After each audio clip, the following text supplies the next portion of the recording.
Le brouillard ce jour-là s'était posé sur la forêt si bas. L'air humide sentait l'aiguille de pin, l'écorce mouillée et le sel lointain de la mer.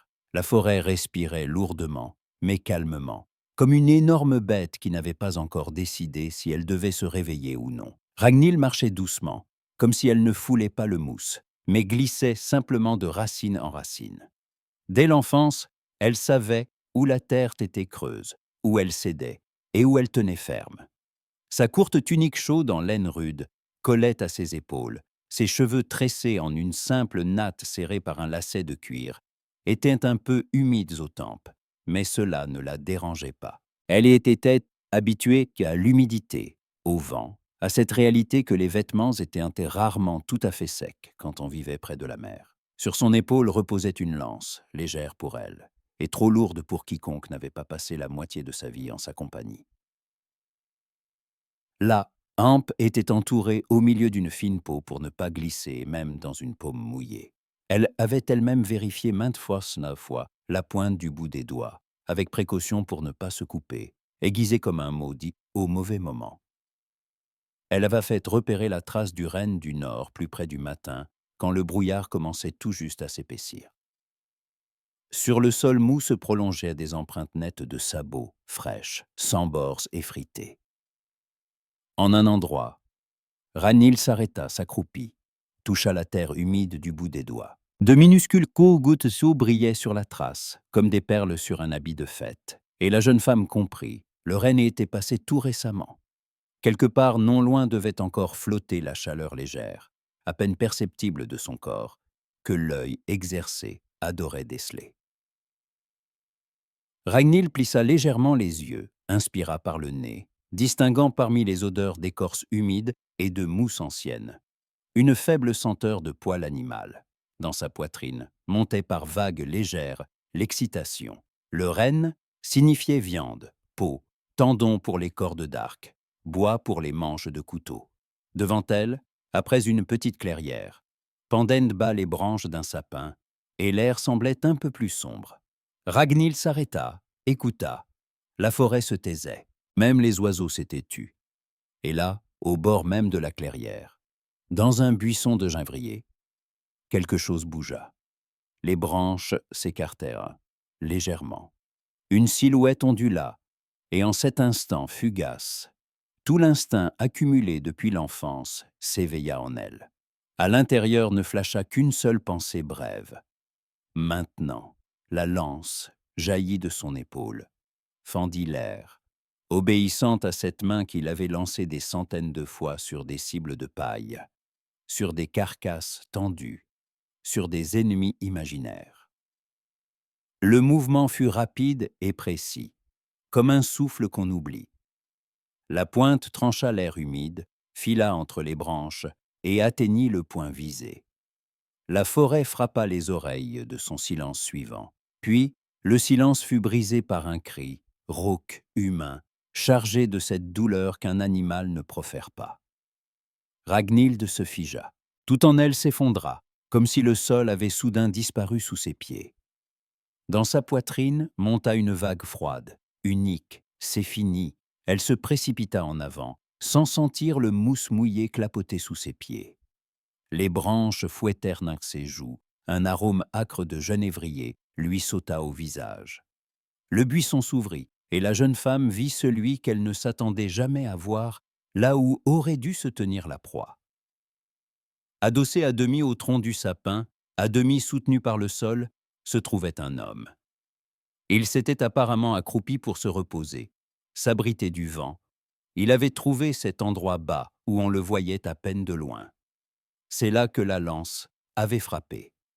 La hampe sortait de son bras droit, un peu au-dessus du poignet. Le sang coulait déjà épais, sombre, et dans l'air humide paraissait presque noir. Il ruisselait le long des doigts, goûtait sur le mousse, y laissant des taches irrégulières. Il était pâle, les lèvres bleuies par le froid et la douleur, mais les yeux restaient clairs. Les cheveux clairs, trop longs et un peu emmêlés, collaient à ses tempes. La barbe naissante sur les joues était celle d'un homme qui n'avait pas pensé à un miroir depuis longtemps. Il portait une tunique chaude sous une cotte de maille, par-dessus un manteau à lourelets usé mais encore solide. À la ceinture pendait une épée dans un four au simple, usé mais entretenu. À côté un couteau, une bourse, deux petits amulettes sur un cordon de cuir. À l'évidence, pas un pauvre, pas un esclave, pas un simple ouvrier. Un homme de la route et des armes. Ragnhild se recroquevilla un instant tout le corps. Son regard passa de la plaie à son visage, à la lance, aux mousses ensanglantées. La culpabilité monta en elle comme un brûlot amer. Dans sa tête flasha « manquer ». Pas la bête, mais un homme. Et pas n'importe quel homme. Elle sentit la peau de son cou se couvrir de chair de poule. L'homme expira, la regardant droit dans les yeux. Et au lieu de gémir ou d'injurier, il demanda d'une voix rauque, avec un sourire perceptible au coin des lèvres. « Tu fais toujours connaissance comme ça ?» Les mots sonnèrent étrangement, presque hors de propos. Mais ils portaient plus de vie que de colère. Ragnhild tressaillit, comme si on lui avait claqué le front. La réponse jaillit d'elle-même. « Et toi, tu te caches toujours dans les buissons comme une proie ?» Sa voix sortit plus tranchante qu'elle ne l'aurait voulu. Elle voulait s'excuser, expliquer que la forêt était mouillée, que le brouillard tout cachait, qu'elle ne ratait presque jamais. Mais la langue, comme toujours, fut plus prompte que le cœur. Elle serra les dents pour ne pas ajouter une autre bêtise. L'homme tenta de sourire, mais la douleur fit claquer légèrement ses dents. « Si j'avais su qu'ici chassait Ragnhild la renarde grise, souffla-t-il, j'aurais au moins trouvé une pierre pour me cacher. » Elle s'apprêtait déjà à se tourner vers la plaie, mais ces mots la lacérèrent plus qu'un couteau. Il avait prononcé son nom calmement, comme s'il nommait un fjord connu ou un sommet de colline. Ragnhild releva brusquement les yeux. Là où bouillonnait encore la culpabilité, s'alluma un soupçon prudent. « D'où connais-tu mon nom ?» demanda-t-elle, sentant sa voix baisser d'un ton et se faire plus froide. L'homme ferma un instant les yeux, comme pour rassembler ses forces, puis la regarda de nouveau. « Dans ces parages, il n'y a qu'une renarde grise, » dit-il doucement. « Le reste, ce sont des rumeurs. » Elle fronça les sourcils, mais se tut. Le sang continuait de couler. Ragnhild s'obligea à détourner les yeux des siens et à se concentrer sur le bras. La lance n'était entrée ni si profondément qu'elle aurait pu, ni sans gravité. La chance avait été de son côté, et du sien aussi. La pointe n'avait pas touché d'os, du moins ça y ressemblait. Elle ouvrit vite son couteau, trancha sa propre ceinture, en entoura le bras au-dessus de la plaie, serra. L'homme tressaillit, inspira entre ses dents, mais n'injuria pas. « Supporte », dit-elle à voix basse, et ce mot sonna sans âpreté. Skeggi lui avait un jour dit « Ne tire pas la lance d'un coup, extrait-la droit, comme on tire la vérité d'un homme hanté. » Ragnhild se rappela ces mots si clairement que c'était comme si le vieil homme se tenait derrière elle. Elle saisit la hampe à deux mains avec précaution, vérifia comment elle était enfoncée dans la plaie. Tout en elle se contracta, un mouvement maladroit, et on pouvait aggraver les choses. « Prêt ?» demanda-t-elle. Il hocha brièvement la tête, les yeux un peu assombris. Elle tira. Pas d'un coup sec, pas à la manière brutale d'un guerrier, mais lentement, régulièrement, sentant chaque veine de son bras protester. La lance sortit à contre-cœur. Le sang jaillit plus fort, mais pas longtemps. La ceinture tint bon. L'homme siffla de douleur. La tête lui tomba contre le tronc, mais il tint, sans rouler au sol. Ragnhild jeta la lance de côté, sortit un morceau de tissu de sa bourse, le pressa sur la plaie. La peau de l'homme sous ses doigts était chaude, presque brûlante. Elle entendit son propre cœur battre aux tempes et comprit qu'elle respirait aussi lourdement que si elle avait couru en côte. « Au fond, petit, il faut y aller, » dit-elle. « Je ne peux pas te penser correctement ici. » « On dirait que je n'ai pas le choix, » répondit-il, tentant de sourire. « Asger, l'épave de tempête, si tu veux tout savoir. » Il essaya de se redresser, s'appuyant sur le bras gauche et le dos. Ses jambes tremblaient. Le chemin du retour vers le village s'étira dans sa tête en une piste longue, humide, lourde. Mais il n'y avait pas d'autre solution. Elle lui offrit son épaule, bien qu'elle ait l'habitude de compter seulement sur son corps et sa lance. Son poids s'abattit sur elle plus lourdement qu'attendu, mais elle tint bon. À l'instant où il s'appuya sur elle, quelque chose dans le monde claqua comme un déclic. Ce silence forestier, son sang chaud, ses doigts tremblants, la fourrure mouillée de brouillard sur ses épaules, tout se noua soudain en un fil. Un fil qu'on ne coupe pas si facilement que la ceinture sur son bras. Quand ils firent les premiers pas sur le sentier détrempé, la forêt se remit à respirer comme avant. Quelque part tout près, un oiseau croissa. Une lourde goutte se détacha d'une branche et tomba droit sur la hampe de la lance abandonnée. Le brouillard trembla légèrement, mais ne se dissipa pas. Il resta suspendu entre les arbres comme un mur blanc qui leur cachait le matin passé et ce qui les attendait plus loin. Ragnhild avançait, sentant son souffle parfois trébucher. Comment il s'appuyait un peu plus fort sur son épaule, et à chaque pas sa propre culpabilité devenait plus lourde, mais déjà moins impuissante. Elle savait, pour l'instant, la seule chose qu'elle pouvait faire de bien en cette journée.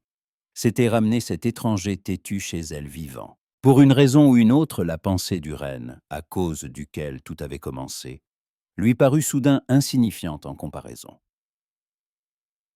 Quelque part là-bas, derrière le brouillard, les attendait le village, les longues maisons aux arêtes sculptées sur les toits, la fumée sortant des ouvertures, l'odeur de viande fumée et de pain aigre, les gens qui poseraient trop de questions. Mais pour l'instant, ils n'étaient que trois, elle, lui et la forêt, témoins de la façon dont la lance avait raté sa cible et frappé droit dans le destin. Elle marchait un peu plus lentement que d'habitude, pour qu'il puisse suivre le pas. Parfois, quand Asger accrocha sa botte à une racine ou une pierre, son corps pesait lourd sur son épaule, son souffle se brisait, et il expirait doucement entre ses dents, ni gémissement, ni plainte, juste un son qui cachait la douleur et la colère contre sa propre faiblesse. Ragnhild sentait que, à ces moments, quelque chose en elle se contractait et essayait aussitôt de se cacher derrière son habituelle indifférence maussade. « Si tu ne peux pas marcher, dit-elle une fois, quand son genou faillit s'enfoncer dans la boue, je devrais te traîner comme un renne éviscéré. Et tu es lourd !» Les mots sortirent secs, comme une écharde de sapin, mais au fond, c'était plus de l'inquiétude que de la moquerie. Asger, après un pas de plus, esquissa un sourire du coin des lèvres, sans lever les yeux. Mieux vaut pas, j'ai eu assez d'humiliation, d'abord abattu comme un renne, ensuite traité de reine. Je vais y arriver. Ragnhild expira par le nez, retenant l'envie de sourire.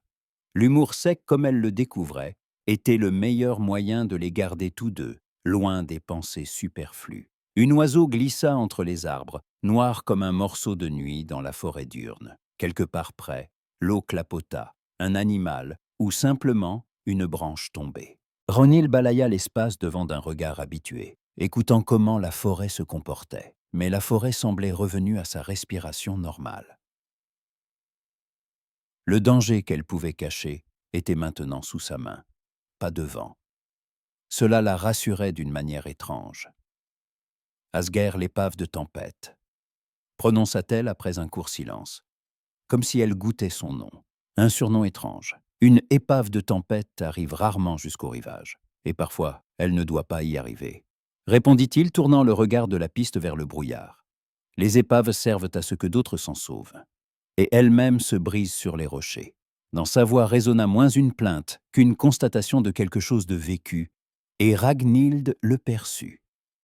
Elle le regarda brièvement de côté, la ride haut au coin de l'œil, la mâchoire serrée, la façon dont il choisissait chaque mot avec soin, comme si derrière il y avait qui avait non seulement une histoire, mais du sang, des visages.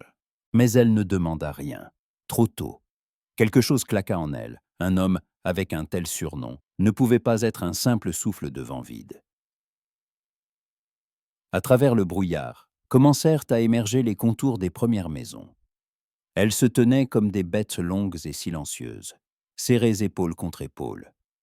Les toits de tourbe, par endroits couverts de mousse et d'herbes basses, s'arquaient légèrement, et sur les arêtes se dressaient des têtes de bois sculptées de dragons et de bêtes, protégeant la maison des esprits malins et des regards hostiles. De les ouvertures rondes dans les toits montait paresseusement la fumée, se dissolvant dans la brume blanche et humide. Dans la cour passaient les poteaux enfoncés en terre et les enclos bas. Un chien courut, grognant sourdement contre la chasseuse et son compagnon.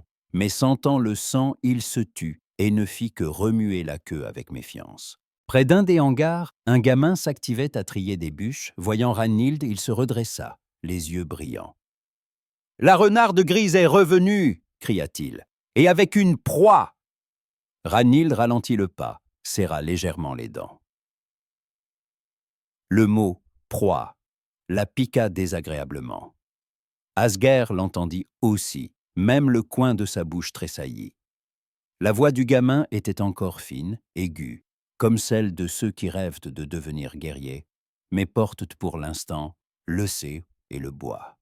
« Pas la plus ordinaire des proies, » dit doucement Asger quand ils furent passés. « Peu lui importe, » répondit Ragnhild, tant qu'il y a de quoi crier pendant le festin. À l'entrée de la longue maison où vivaient Ragnhild, Hilda et deux autres femmes, qui se tenaient à part des familles étrangères. La porte était déjà entr'ouverte. La lumière chaude du feu dessina une silhouette dans l'encadrement. Hilda, le rire d'Abeille, n'aimait pas qu'on claque la porte, préférant savoir d'avance qui venait chez elle. Elle était un peu plus petite que Ragnhild, plus large des hanches, avec des mains douces mais tenaces qui savaient pétrir les herbes, extraire les chardes et remettre en place les articulations déboîtées.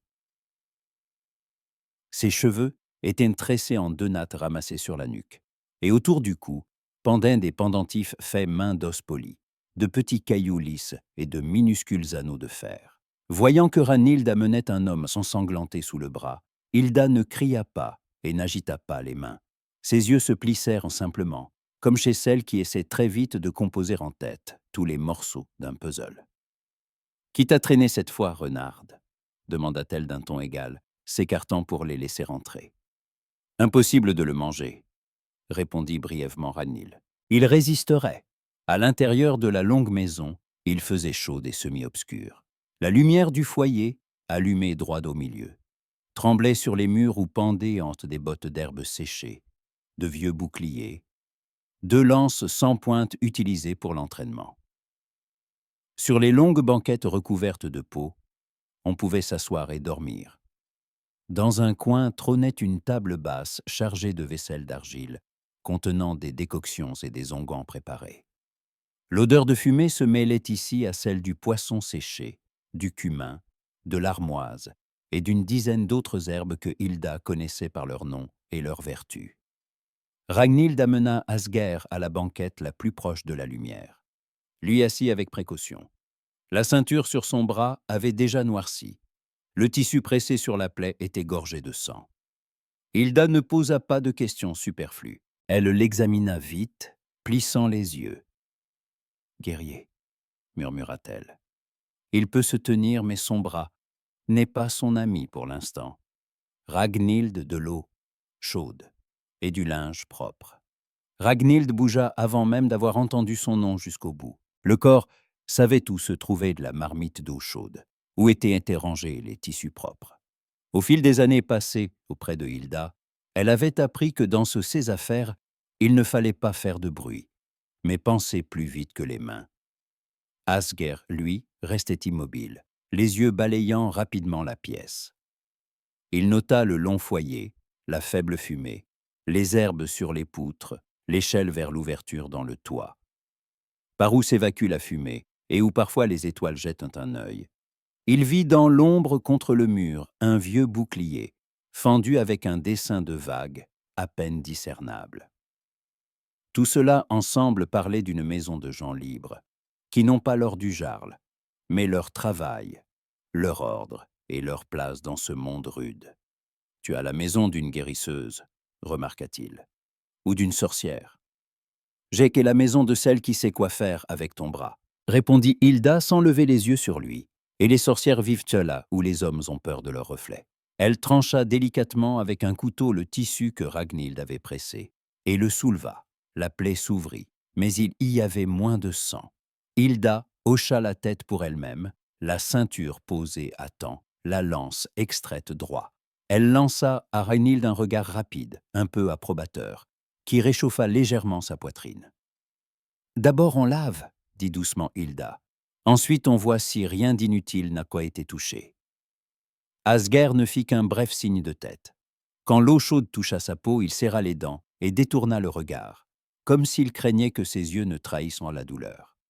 Ragnhild se tenait près, tenant la bassine, et sentait ses propres doigts trembler. Pas de peur du sang, ni de la vue de la plaie, mais parce que tout cela était son œuvre. Elle, qui se vantait toujours de sa précision, avait cette fois frappé la mauvaise cible. Pas tout le monde supporte un tel travail en silence, lança Hilda un moment plus tard, en finissant de laver, même ceux qui se vancent de leurs cicatrices à table. Asger tordit légèrement les lèvres. « Qui assez crier ne sert à rien, dit-il. La plaie qui était ne se refermera pas par des cris. » Ragnhild croisa son regard un instant. Dans ce calme, dans la façon dont il se tenait, quelque chose lui plut soudain, sans vantardise, sans patience ostentatoire comme chez ceux qui attendent des témoins. Simplement un homme qui comprend. Il faut maintenant tenir bon et ne pas gêner ceux qui aident. Dehors parvenaient des voix étouffées. Quelqu'un passait près de la maison, parlant du jour, du poisson, du bois. Quand la plaie fut lavée et saupoudrée de fines herbes sèches pilées, Hilda banda solidement le bras d'un tissu propre, y posa de nouveau la ceinture par-dessus, mais cette fois droit et ferme. Ses doigts sentaient hanter l'armoise et quelque chose d'autre d'amer, apaisant. « Maintenant, il lui faut un peu de repos, » dit-elle à Ragnhild. « Et ensuite, il faudra parler. De qui il est ?» Ragnhild pinça les lèvres, mais se tut. Elle savait que Hilda avait raison. D'où connaissait-il son nom? Asger s'installa entre-temps sur la banquette, le dos au mur. Il ne s'affala pas et ne se tint pas raide, choisissant une position où l'on peut à la fois se reposer et, si besoin, se lever vite. Habitude de celui qui a dormi plus d'une fois sous le ciel ouvert et ne fait confiance à fond à aucun coin couvert. Son épée, ôtée de la ceinture, reposait près de lui, à portée de la main gauche. « Vemund » dit-il à voix basse quand Hilda s'éloigna vers le foyer pour préparer une et autre décoction. À ce nom de marchand notable, sa voix prit une note particulière, un peu plus dure. Asger haussa un sourcil. En chaque lieu, il y a celui chez qui les choses disparaissent à par hasard, mais jamais chez lui, dit-il. Dans mes contrées, on en raconte aussi les rumeurs. À cet instant, la porte s'entr'ouvrit de nouveau, et un regard étranger glissa à l'intérieur comme un courant d'air froid. Ragnhild n'avait pas encore vu la silhouette, mais au bruit extérieur changé, elle comprit. Les rumeurs n'étaient plus nées. Elles couraient déjà dans la cour, vers les autres maisons. Quelqu'un porterait sûrement la nouvelle au Jarl. Quelqu'un à Vemund. Elle sentit soudain nettement comment cette journée commençait dans la forêt silencieuse et sur la trace d'un renne, entraînait maintenant toute une suite d'événements. Et au centre de cette suite, le lancer raté de la lance et l'homme au surnom marin, dont le sang séchait sur la bande fraîche. Ragnhild leva les yeux sur Asger, et il eut la même compréhension. Tous deux réalisèrent non que le chemin à travers la forêt mouillée n'avait pas été simplement une piste d'arbres à maison. C'était une frontière, après laquelle leur vie ne pouvait plus rester comme au matin. Et quoique bruitât demain la cour du Jarl, quoique murmurent non les gens au foyer, au fond d'elle, elle savait déjà, cette histoire n'aurait pas de fin courte. Depuis ce jour où elle avait ramené Asger à la maison, quelque chose en elle l'empêchait de se détendre tout à fait. D'abord la culpabilité, puis la prudence. Ensuite, s'ajouta un sentiment étrange, encore informe, à la fois comme de l'inquiétude et de l'intérêt. Elle avait l'habitude de faire plus confiance à la forêt qu'aux hommes. Mais maintenant vivait dans la maison un homme qui apportait avec lui l'odeur de mer lointaine et de rumeurs. D'abord, Ragnhild rêva qu'elle marchait de nouveau sur la mousse humide en suivant la trace du renne.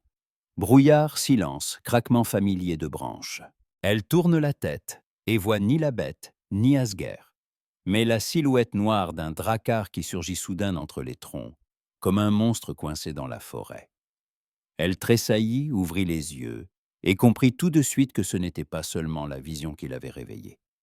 Dehors, il faisait trop silencieux, mais ce silence n'était pas celui où le village repose. Il était comme avant un lancer de lance, dense, vigilant. Ragnhild retint son souffle, écouta. Loin, au bord de la cour, un bois grinça à peine audible. Puis un son discret, presque inerte, comme si quelqu'un testait doucement si le verrou coinçait. Elle se leva lentement, veillant à ne pas réveiller Hilda. L'air chaud sous les peaux céda à un froid dès que ses pieds nus touchèrent dans le sol de terre. Ragnhild enfila sur ses épaules un court manteau, saisit sa lance adossée au mur et s'approcha de la porte. L'entr'ouvrit juste assez pour que l'entaille ne dépasse pas la largeur de la paume. Un froid puant lui frappa le visage, mélange d'humidité, de vieille paille et d'odeur lointaine de mer. La cour sombre gisait comme une bête endormie, mais l'œil vigilant de Ragnhild discerna ce qu'aurait manqué celui qui passe sa vie à l'intérieur. Près des hangars où s'entassaient sacs de grains et barriques de sel, quelque chose bougea. Une ombre trop droite et nette pour un animal, un homme. Il avançait avec précaution, sans hâte, comme choisissant derrière quelle porte la chance lui sourirait. Ragnhild entendit le grincement discret d'un anneau de fer sur un cadenas, étouffé mais suffisant pour qui a l'habitude d'écouter la nuit. Un autre jour, elle aurait pu penser à un des leurs, rentrant tard du travail ou confuse entre sommeil et veille. Mais après les récits d'Asak et d'Asger sur le sel disparu, la nef étrangère et la richesse de Vemund gonflée, comme sur le vin, elle n'avait plus guère foi au hasard. L'invité nocturne des hangars ne pouvait être un bon présage. Sans refermer la porte tout à fait, elle glissa dehors. Le sol sous ses pieds était froid et un peu collant, mais cela est, les pas étaient doux, presque inaudibles. La lance s'ajusta naturellement à sa main, comme aillant forêt. Seulement cette fois, la cible ne marchait pas sur quatre pattes. Ragnhild ne marcha pas droit aux hangars. Elle se déplaça sur le côté, vers l'ombre entre les maisons, pour approcher de biais plus près. Dans l'ombre, on entendait dans une cour lointaine un homme ronfler, revenu de pêche, et tombé endormi là où le sommeil l'avait pris. Par une fente dans le toit de la maison voisine, filtrait un fin rayon de lumière. Quelqu'un veillait encore, peut-être une femme berçant un enfant, ou un vieillard grommelant contre ses os. L'homme aux hangars vérifia un verrou, un autre. Ragnhild nota qu'il touchait d'abord le fer de la main avant de tirer. Cette prudence le trahissait, non un ivrogne du village oisif, mais un qui sait ce qu'il fait. Quand il passa à la porte suivante, il pivota un instant, et l'éclat argenté d'une étoile pâle glissa sur son flanc, accrochant les contours de quelque chose d'étroit comme un fourreau. Ragnhild n'eut pas le temps de voir le visage. Elle serra plus fort la hampe de la lance. Ragnhild recula d'un pas, se rappelant qu'elle comptait encore le soir, vérifier les nœuds de corde laissés dans sa remise après une chasse d'hiver. Alors on tendait des pièges à renards et à petits martins près des poulaillers. Il restait encore assez de temps avant l'aube. La forêt autour du village, bien que domptée par les hommes, offrait toujours des cachettes. Ragnhild se glissa vers le mur arrière de sa maison, où gisait à l'ombre des cordes enroulées, et palpa la boucle familière, un peu rugueuse. Les doigts agirent de vite, presque sans lumière. Au fil des années de chasse, il s'était habitué à ce que les yeux ne servent pas toujours. Elle choisit un endroit sur le sentier étroit, par où la nuit on pouvait mener discrètement une prise des hangars vers la vieille route. Là où le sol était un peu plus meuble et profond, elle fixa la corde, tendit la boucle pour qu'elle saisisse la jambe de qui passerait tête baissée. Puis elle cacha les traces de son œuvre avec terre humide et herbes clairsemées. Cela ne prit pas tant de temps, mais le cœur y battit plus fort qu'en une journée entière de chasse. Certifié que la nuit promettait plus de calme et que la cible était partie, Ragnhild rentra. Allongée sur les peaux, elle mit longtemps à s'endormir. Au matin, le brouillard s'était retiré vers la mer, laissant sur l'herbe de grosses gouttes. Le soleil, si on pouvait l'appeler ainsi, paraissait une pièce terne, jetée paresseusement dans un ciel grisâtre. Ragnhild sortit quand la cour déjà bruissait. Quelqu'un traînait des seaux au puits. Les femmes causaient un temps secouant des pots. Près des hangars, le responsable des réserves s'agitait déjà, vérifiant les cadenas. À première vue, tout était en place. Elle passa comme par hasard et capta ce qu'elle attendait. Sur la terre humide devant les portes des hangars s'imprimaient des traces de bottes, plus profondes que celles des locaux, plus lourdes. Et près des empreintes de sabots, fraîches, mais en un endroit visiblement emmêlé, comme si le cheval avait tressailli ou tourné sur place. Qui a vérifié les hangars cette nuit demanda Ragnhild au responsable, quand celui-ci, marmonnant, remit le verrou en place. Personne, s'étonna-t-il. Tout le monde dormait, sauf si quelqu'un avait vraiment envie de compter les sacs des autres. Elle s'accroupit, passa les doigts sur l'empreinte. La terre dessous était un peu remuée. Ce n'était pas très visible, mais l'œil de la chasseuse s'accrochait aux détails menus. Se rappelant sa boucle, elle suivit le sentier où elle avait tendu le piège la nuit. La corde était tendue comme il fallait, mais pas là où elle l'avait laissée. Dans la boucle, couchée sur le flanc, gisait une jument. Elle portait une honnête sellerie de village. Rien ne rappelait des contrées étrangères. L'animal soufflait doucement, essayant de se relever, mais la corde tenait solidement la jambe arrière. Ragnhild s'approcha, lui toucha le cou pour l'apaiser. « Du calme, murmura-t-elle. Tu n'y es pour rien ici. Coupable est celui qui t'a laissé. » D'après les traces autour, l'homme qui menait la jument avait tiré sur la bride à ce moment, compris que la bête était piégée, tranché vite la corde de l'œillère et filé à pied, abandonnant l'animal. Il avait eu peur.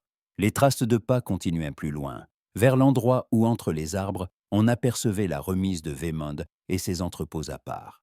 Les pas étaient rapides, même nerveux. Ragnhild se releva, écouta son cœur. Dans la poitrine montait non seulement de la colère, mais ce sentiment particulier qui surgit quand la ruse d'un autre touche au vif ton propre savoir-faire. La jument n'était pas du village, mais pas étrangère de race. Bonne, pas de celle que des esclaves peuvent se payer. Ragnhild défit la boucle, la laissa se relever, lui caressa l'encolure. L'animal la regarda de son œil sombre, souffla et tendit le museau vers l'endroit d'où elle attendait sans doute son maître. « Il n'est pas là, » dit-elle doucement. À ce moment-là, dans le village, les murmures avaient déjà commencé. À midi, dans la demeure du Jarl, on convoqua l'assemblée. Bjorn la pierre longue n'aimait pas que les rumeurs devancent ses décisions.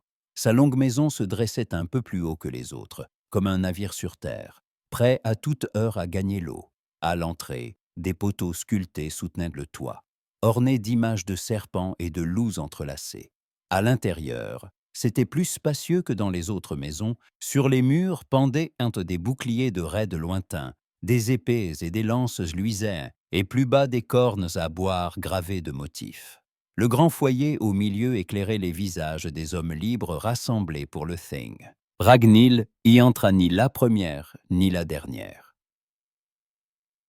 Asgeir était déjà assis près du bord, la main gauche libre sur le genou, la droite bandée proprement comme l'avaient enseigné Hilda et Skeggi. Il écoutait attentivement les hommes parler des traces nocturnes, de la jument prise, de ses sacs de sel et de fer, qui se comportaient bizarrement ces temps-ci. Son regard s'attardait parfois sur Vemond, assis un peu plus loin, près de la chaleur et de la lumière. Vemond, le suspect en personne. Vemond, contrairement à la plupart, avait l'air d'avoir passé une nuit sans trouble. Ses vêtements étaient plus riches, une courte cape chaude doublée de fourrure, une tunique de laine soignée brodée au bas. au bras de fins bracelets de métal, les cheveux proprement noués, sans mèches emmêlées. Le visage calme, presque bonhomme, mais les yeux comme deux perles noires où remuait le calcul. Quand la parole en vint à l'intrus nocturne, Vemund se leva. Sa voix était égale, avec une douceur bien placée, habituée aux oreilles, les comme une chanson. Nous savons tous ici, commença-t-il, que de nos jours les étrangers ne viennent pas toujours l'épée au clair. Parfois l'ennemi entre par la porte comme hôte ou voyageur. Nous avons tous entendu le guerrier arriver parler de sel et de fer disparus. Mais n'est-ce pas étrange que tous ces malheurs aient commencé peu après qu'il est entré lui-même dans notre maison? Un murmure parcourut la salle. Quelqu'un toussa, un autre remua nerveusement la jambe. Ragnhild sentit une vague de colère monter en sa poitrine. Asgeir, au contraire, sembla se faire plus silencieux. Il se redressa seulement, fixant Vemund droit. « Tu veux dire ?» prononça lentement Bjorn, qui jusqu'alors écoutait, le coude sur le dossier sculpté de son haut siège. « Que l'étranger lui-même rôde dans nos hangars. »« Je veux dire Jarl, » s'inclina Vemund, « que celui qui apporte la nouvelle du malheur est parfois sa racine. La jument a été prise dans un piège. La jument ne dira pas qui la montait. Mais Mries rentrait tard hier, qui sait le mieux où sont nos réserves et comment sont faits nos cadenas. Celui qui ces jours-ci a interrogé sur nos stocks et le chemin du fjord. Les regards se tournèrent malgré eux vers Asgeir. Certains visages montraient le doute, d'autres la méfiance.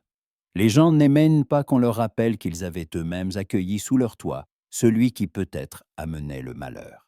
Ragnhild sentit qu'on se tournait aussi vers elle. Elle se sentit comme hâte au milieu d'Iasso glacé, où chaque regard était une vague testant si elle tiendrait. Elle avança d'un pas. La nuit, il y avait quelqu'un au village près des hangars, dit-elle fort, pour qu'on l'entende jusqu'au mur du fonce. J'ai vu l'ombre, entendu tester les cadenas. J'ai posé une boucle, oui, mais ce n'est pas un pied étranger qui y est tombé, seulement la jument. Et les traces humaines vont plus loin, vers la remise de Vemund. Quelque chose remua de nouveau dans la salle. Quelqu'un demanda à voix haute, vers la remise de Vemund. Celui-ci haussa légèrement les épaules. Beaucoup passent près de mes remises, dit le marchand. Je n'interdis pas. Ouvriers, gamins, esclaves, hôtes, et même ton nouvel ami Renard s'il le veut. Il glissa le regard vers Asgeir comme négligemment, mais avec une moquerie cachée. Il a dormi chez nous, intervint Hilda, venue au Thing bien qu'elle détestât la foule. Avec la fièvre, on ne va pas loin, et on ne revient pas sans qu'on le voie. La fièvre est diverse, répondit doucement Vemund. Il en est une qui ne s'allume que dans les yeux quand on voit du bien à portée de main. Les mots étaient habilement dits. Plusieurs hochèrent même la tête. Le marchand savait jouer de la voix. Bjorn fronça les sourcils, mais se tut, attendant où cela menait. Ragnhild sentit l'entêtement monter en elle. Il ne s'agissait pas seulement de rejeter le soupçon, mais de le faire sans laisser sur Asgeir une ombre qui pourrait devenir marque. « Alors vérifions, dit-elle. Nous savons tous qu'une main blessée tient mal l'épée. Si Asgeir feint d'être guerrier et ne sait que rôder au hangar, ça se verra. Donne-lui une épée dans la main gauche, qu'il montre s'il peut au moins la tenir comme celui qui a vu le combat. » Asgeir lui lança un regard rapide. Y passa un mélange de gratitude et d'humour lasse. Peut-être comprenait-il que cette épreuve n'était pas la plus clémente. Mais mieux que de rester debout, à écouter la fausse accusation l'encercler lentement. « Juste, » prononça Bjorn après une courte pause. « L'épée est un langage qui ne ment pas si on ne sait pas le parler. Apportez-lui une lame. » Le serviteur du Jarl, un jeune aux cheveux roux et aux épaules trop larges pour son âge, tendit à Asgeir une haine épée. Pas la plus lourde, mais pas un jouet. La poignée gainée de cuir, la garde un peu usée, mais l'acier luisait encore à la lumière du feu. Asgeir reprit son souffle, prit l'épée de la main gauche. Les doigts se refermèrent sur la poignée un peu maladroitement, comme s'il tenait un objet familier mais avec la main inhabituelle à ce travail. Il se leva, lentement, sans geste superflu. La salle se tut, même le crépitement d'une bûche dans le foyer, parut plus fort. Il fit un pas en avant, posa les pieds comme un guerrier habitué à recevoir le choc, l'une un peu devant, l'autre stable derrière. Les épaules relâchées, mais la tension prête dans chaque ligne du corps. L'épée se leva. Pas si librement que si c'était la droite. Mais le mouvement avait quelque chose de reconnaissable. Pas une pose belle pour la forme, mais une habitude apprise. Il tenta un simple coup de taille, puis un autre. L'acier traça un arc dans l'air. Il sortit irrégulier, et à un moment l'épée trembla un peu car la main droite, bien qu'inactive, répondit par la douleur. Mais l'expérience ne s'effaçait pas. Le corps se rappelait ce que la main oubliait pour l'instant. Skeggi, l'arc silencieux, debout près du mur, grogna assez fort pour qu'on l'entende. « Ainsi bouge celui qui s'est battu pour de vrai, » dit-il. « On voit les menteurs aux pieds. Ceux-ci se posent note comme il faut. Seule la main le trahit. » Plusieurs hommes hochèrent la tête. Ils connaissaient le vieillard. Faisaient confiance à ses yeux qui en avaient vu plus de combats que eux n'en verraient jamais. Asgeir rendit l'épée au serviteur, expirant légèrement. Une fine sueur perlait sur son front, mais il ne montra pas que cela avait été dur. Il se rassit simplement, sans quitter Bjorn des yeux. « Je ne suis pas venu pour votre seul, » dit-il calmement. « Je n'en ai pas besoin. Je suis venu avertir d'une nef étrangère vue au large. Mais si vous décidez que je suis votre ennemi, ce sera votre malheur, non ma joie. » Une autre pause s'installa dans la salle. Ces mots n'étaient pas forts, mais fermes. Ils ne portaient pas de peur efféminée devant le jugement. Plutôt la fatigue d'un homme qui n'en était pas à sa première preuve d'évidence à ceux qui ne voyaient que les pièces. Ragnhild, un peu à l'écart, sentait avec chaque mot sa conviction se renforcer. Elle n'avait pas eu tort de prendre son parti. Et en même temps, elle comprenait que, le défendant, elle se mettait sans le vouloir contre Vemund, et contre de tels hommes, on ne se dresse que rarement sans suite. Bjorn parla enfin. « Je ne suis pas aveugle au point de ne pas voir qui manie bien l'épée, et qui seulement la langue. » Il tourna le regard d'Asgeir vers Vemund. Les arguments sont dits. Preuve, il n'y en a point encore. Mais accuser de vol celui qui tient à peine sur ses jambes après sa plaie. Je ne le ferai pas. La jument reste à nous tant qu'on ne saura pas qui en est maître. La nuit, près des remises de Vemund, il y aura double garde. Et si quelqu'un recommence à aller où ce n'est pas sien, qu'il ne s'étonne pas ensuite d'être traîné ici comme un sac. Les gens bruitèrent, comme s'ils exhalaient d'un coup. La tension ne tomba pas tout à fait, mais cessa d'étrangler la gorge. Vemund, inclinant la tête, dit doucement « Comme tu l'ordonnes, Jarl », mais dans ses yeux, quand il jeta un regard fugace à Ragnhild et Asgeir, il n'y avait ni accord ni soumission. Y passa une ombre fine, presque invisible, comme la ligne d'un couteau caché sous l'étoffe. Tout celui qui savait lire au-delà des mots le vit. Quand les gens se dispersèrent, Ragnhild s'approcha d'Asgeir. Il était assis, regardant le feu, et semblait un peu plus âgé qu'en ce jour dans la forêt.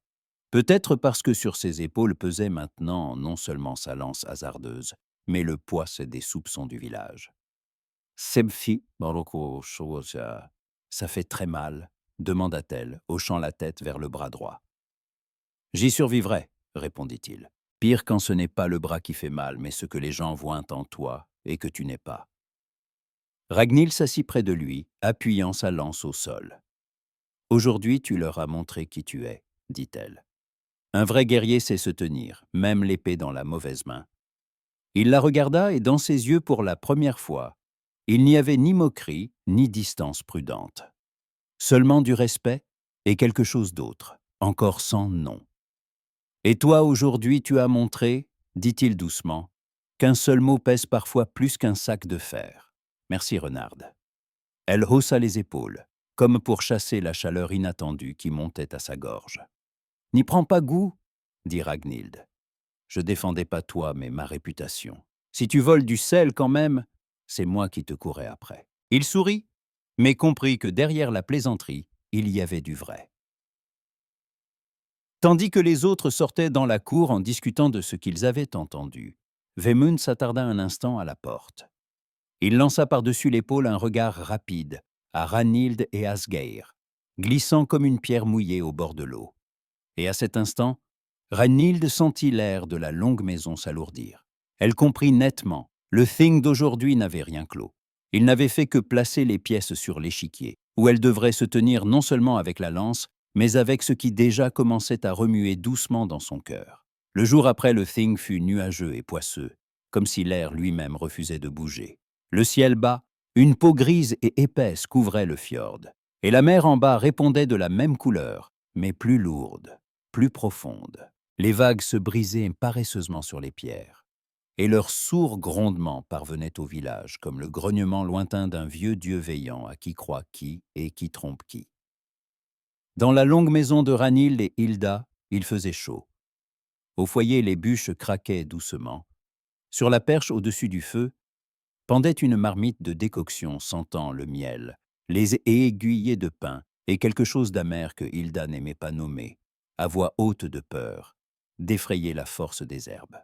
L'air était saturé d'odeurs de plantes séchées, de poissons fumés, de laine chaude et d'une légère note de résine, dont Ragnhild enduisait ces temps-ci souvent la hampe de sa lance pour qu'elle ne se dessèche pas.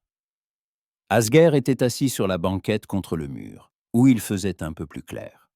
La lumière du jour filtrait par la haute fenêtre étroite sous le toit, barrant son épaule et son bras bandé. La peau autour de la bande avait repris couleur saine.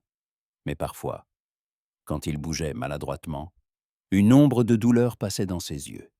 Il apprenait à vivre avec une main droite qui ne lui obéissait plus comme avant, et le faisait en silence, sans plainte superflue. Sur ses genoux reposait un morceau de vieux cuir sur lequel il gravait au couteau à lamée courte une simple bande ornée de motifs, peut-être un lacet, peut-être un anneau de poignet. Travailler de la main gauche était inhabituel. Les gestes sortaient un peu plus grossiers qu'il ne voulait, mais l'entêtement l'empêchait d'abandonner. Ragnhild, passant près, vit du coin de l'œil comment il serrait les dents pour corriger une ligne, se refusant à jurer bien que ce fut plus facile. Hilda, le remarquant, sourit doucement. « Têtu », dit-elle en remuant sa décoction. Comme si de ce lacet dépendait le sort de tous les fjords. « Le sort n'en dépendra pas », répondit Asger sans lever la tête. « Mais la poignée ne glissera pas. Et ça compte parfois plus. » Ragnhild ne dit rien, mais en elle résonna le respect. Elle connaissait le prix des détails qui, un jour, une heure décisive, font la frontière entre vie et mort. Pour certains, un couteau affûté, pour d'autres, une boucle solide au piège. Pour lui, un lacet taillé de la main gauche. La porte s'ouvrit non brutalement, mais avec une précision soulignée, comme si l'invité ne voulait ni envahir ni se gêner. Sur le seuil apparut Vémond. Sa cape était sèche, bien que dehors la nuit il eût morosé finement. Donc il ne venait pas de loin, le visage calme, le sourire presque amical, les yeux luisants comme des pierres humides au bord de l'eau sauge. « Bonjour à la maison, dit-il d'une voix douce. Puis-je entrer ? » Il ne attendait pas de réponse, franchissant déjà le seuil. Ragnhild saisit machinalement sa lance contre le mur, pour la voir plus près de la main. Hilda haussa à peine un sourcil. « La maison est ouverte à qui vient sans mauvaise pensée, dit-elle. Mais notre fumée est piquante, elle peut piquer les yeux. La fumée ne m'effraie pas. » Vémond écarta les lèvres en sourire, comme sans voir le sens caché. « J'ai apporté quelque chose qui aidera peut-être notre hôte. » Dans ses mains, un petit pot d'argile fermé d'un couvercle de bois et lié d'une corde de lin. Le pot semblait solide, comme tout ce qui passait par les mains du marchand. Ni fêlure ni éclat. Sur le flanc, une gravure simple mais nette de lignes entrelacées, rappelant des vagues. « Qu'est-ce que ?» demanda calmement Hilda, sans s'approcher. « Une pommade, » répondit Vémond. « Dans un monastère sur une côte étrangère, j'ai vu soigner ainsi des plaies de guerriers rentrés de raid. On dit qu'elle ôte la fièvre, aide la guérison. J'ai pensé qu'il était juste de la porter à celui qui s'est si bien tenu au Thing. » Il tourna les yeux vers Asger, comme avec une légère admiration. « Pas tout guerrier saurait manier l'épée de la main gauche ainsi, » ajouta le marchand, « même s'il s'efforce beaucoup de paraître fort. Les mots étaient une louange. Mais dessous se cachaient de fines aiguilles. Asgeir se tendit à peine, leva les yeux. « Merci pour la peine, dit-il. Mais j'ai l'habitude de payer ce que je reçois, même une pommade. » Inutile, Vémone secoua la tête. Considère cela comme un don, pour la paix entre nous. Les temps sont troublés. Nous avons besoin de guerriers en force, non alités avec la fièvre. Il s'avança, tendant le pot à Hilda. Elle s'approcha et le prit. Mais comme si ce n'était pas un cadeau, plutôt quelque chose à peser encore. Ses doigts étaient secs, chauds, assurés. Elle huma le pot sans ouvrir le couvercle. Un doux parfum de miel lui frappa le visage, vite couvert d'une note lourde, légèrement écœurante d'une herbe qu'elle connaissait dans d'autres cas plus inquiétants. Dans la mémoire de Hilda, remonta le souvenir d'une fois où elle avait aidé une femme qui essayait de soulager une douleur brûlante d'une vieille plaie avec une pommade apportée par un marchand. La même odeur lourde et douce y était. La plaie avait guéri plus vite, mais les jours de fièvre de sa patiente avaient été longs et tourmentés. Cette herbe pouvait faire monter la fièvre, affaiblir, épuiser les forces si l'homme était déjà brisé par la route et la douleur. Pour un guerrier qui doit se relever, un tel secours pouvait devenir chaîne.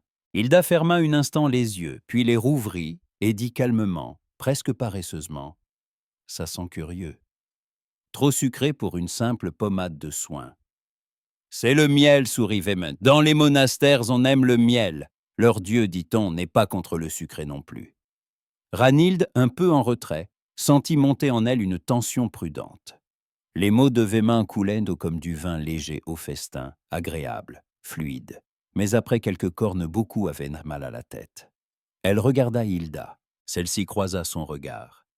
Et cet échange muet fut suffisant pour que Ragnhild comprenne. La sœur avait flairé dans cette douceur quelque chose de trop. Asgeir observait l'échange attentivement. Il vit Ragnhild serrer les doigts sur la hampe de la lance. Les mains de Hilda ralentirent légèrement. Son propre corps répondit à cette alerte subtile, comme un navire sent le changement de courant avant que la vague ne frappe la coque. Vémone fit semblant de ne rien remarquer. Il balaya la maison du regard, s'attardant sur les bottes d'herbe, la vieille cotte de maille contre le mur, les pots où dormaient les femmes. « Cosy chez vous, dit-il. Peu de maisons au village ont un tel ordre. Dans les pays étrangers, on paquait de l'argent pour des mains comme celle de Hilda et de l'or pour une chasseuse comme Ragnhild. Dans les pays étrangers, répondit Ragnhild posément, pour des marchands comme toi, on paie parfois à la corde. Hilda toussa doucement, peut-être de la fumée, peut-être parce que les mots de sa sœur étaient trop directs. Vémone sourit plus largement. J'ai aimé au soumamassé.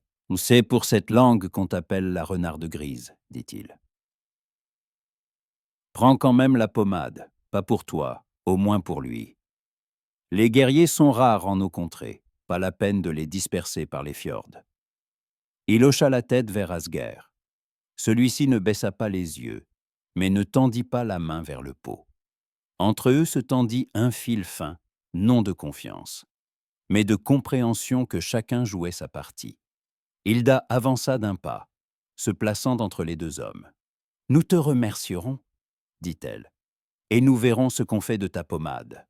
Le temps le dira. » « Le temps dit toujours, » acquiesça doucement Vémone. « L'important, c'est de bien savoir le compter. » Il inclina la tête, fit demi-tour et sortit, laissant derrière lui une trace à peine perceptible d'huile coûteuse et de route qui s'étendent plus loin que beaucoup d'ici ne l'imaginent. La porte se ferma, et l'air dans la maison sembla s'alourdir. Pendant quelques instants, personne ne parla. Seulement le feu sifflait doucement, dévorant la résine sur une nouvelle bûche. Puis Hilda alla résolument à la table, posa le pot et ôta le couvercle. L'odeur douce et épaisse se répandit aussitôt dans la maison, imprégnant l'air. « N'ose pas enduire ton bras de ça, » dit-elle à Asgeir. « Vémone n'est pas sot. S'il veut que tu t'affaiblisses plus vite au lieu de te relever, Il a choisi la bonne herbe. Tu en es sûr? Demanda doucement Asger. Aussi sûr que de ton nom, répondit-elle. Hier, tu as déjà glissé sur ces accusations comme sur une banquise. Il ne lui profite pas que tu montres de nouveau au Jarl que tu sais tenir une épée. Ragnhild prit le pot, huma elle-même. La douceur frappa les narines, suivie d'une nuance légèrement amère, lourde. Elle n'était pas aussi experte en herbes que Hilda, mais avait assez observé ses décoctions et pommades pour distinguer. Dans cette odeur, il y avait quelque chose de faux, non empoisonné, non mortel tout de suite, mais capable de saper les forces, lisser la prudence, fausser le pas. Elle reposa le pot sur la table, regarda sa sœur. « Qu'en feras-tu » demanda-t-elle. Hilda effleura pensivement le bord du vase d'argile du doigt. « Je le brûlerai, » répondit-elle, « mais pas tout de suite. Qu'il reste un peu ici. Peut-être que quelqu'un aura besoin de preuves que la sollicitude de Vémond sent la fièvre. » Ragnhild hocha la tête. En elle remua une colère sombre, froide. Non l'éclat chaud qui pousse à la bagarre, mais une résolution calme, comme la glace sur l'eau. Vémond avait franchi la ligne non seulement par les mots, mais par les actes. Maintenant, ce n'était plus un marchand à longue langue, mais un homme prêt à couper les forces d'autrui par main tierce. Asger les observait en silence. Sur son visage, pas de surprise. Plutôt un aveu las que le monde montrait encore sa face sombre. Il posa soigneusement le cuir sur lequel il travaillait, laissa tomber la main gauche sur son genou. « Eh bien, dit-il à voix basse, bien de savoir que tout don ne se prend pas. Chez moi, on dit, si on te donne sans raison un beau couteau, d'abord demande qui on compte y égorger. » Ragnhild le regarda plus attentivement, sentant passer entre eux une ligne invisible. Jusqu'alors, il était pour elle d'abord celui qu'elle avait blessé et qu'elle avait décidé de ramener à la maison. Puis, le guerrier qu'elle avait dû défendre au Thing. Maintenant, en lui se révélait un autre. Un homme qui ne se hâte pas d'accepter de doux mots et une belle vaisselle pour du pur bien. Dans l'après-midi, après le départ de Vémond, la maison sembla un peu plus étroite. Les monnaies du marchand s'étaient été répandues au village plus vite que la fumée de son passage. Certains y voyaient signe de réconciliation. D'autres murmuraient que Vémond craignait le Jarl et voulait amadouer l'étranger. D'autres ne s'en souciaient pas, occupés de leurs affaires.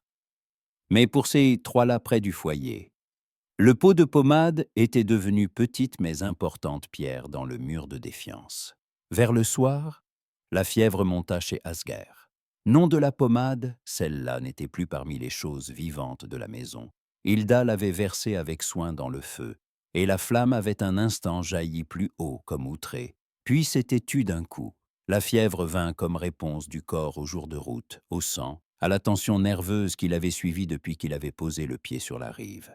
Il gisait sur la banquette, couvert d'une peau, la sueur ruisselait sur ses tempes. Les cheveux collaient au front, le souffle s'était fait rapide. Hilda l'épongeait avec de l'eau fraîche, lui faisait boire une légère décoction qui ne chassait pas la fièvre, mais aidait à la traverser. Elle travaillait en silence, concentrée, comme toujours quand il s'agissait non de lutter pour la vie, mais pour la garder. Ragnhild était assise non loin, adossée à un poteau. Dans les mains, la hampe même de sa lance, qu'elle saisissait au moment dur comme un appui familier. Elle aiguisait un couteau portant le fil à une ligne fine et pure, mais les pensées revenaient sans cesse à ce qui se passait sur la banquette. Asger délirait. Dans le délire jaillissaient de ses lèvres des bribes de mots, comme des morceaux de filet tirés d'une mer houleuse. Il parlait de tempêtes, d'eau noire, d'un dracard ballotté sur les vagues comme une brindille, d'hommes laissés sur la rive qui le regardaient départir et attendaient Nandia qu'il revienne les mains pleines. Dans sa voix vibrait la culpabilité cherchant à percer la fièvre. Il ne fallait pas les laisser là, murmurait-il, ne pas croire qu'ils s'en sortiraient seuls. La nef étrangère n'attend pas que quelqu'un se ranime. Ragnhild écoutait, et dans sa poitrine se tendait un fil serré.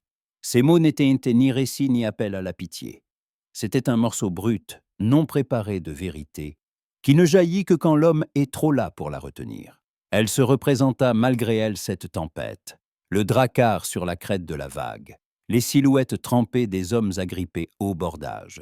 Elle imagina ceux laissés sur la rive, parmi les pierres mouillées, regardant s'éloigner la silhouette. Et comprit, ce nom qu'on lui avait donné, l'épave de tempête, n'était pas simple moquerie. Ce surnom portait aveu et reproche. Les épaves rentrent rarement entières, mais tant qu'elles tiennent, on y met son espoir. Il s'est chargé de trop, dit doucement Hilda, sans quitter son ouvrage.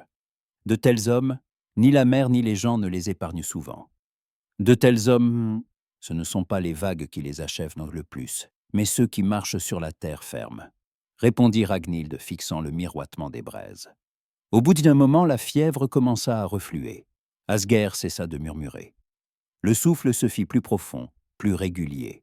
Le front lui luisait encore de sueur, mais la tension s'en était allée.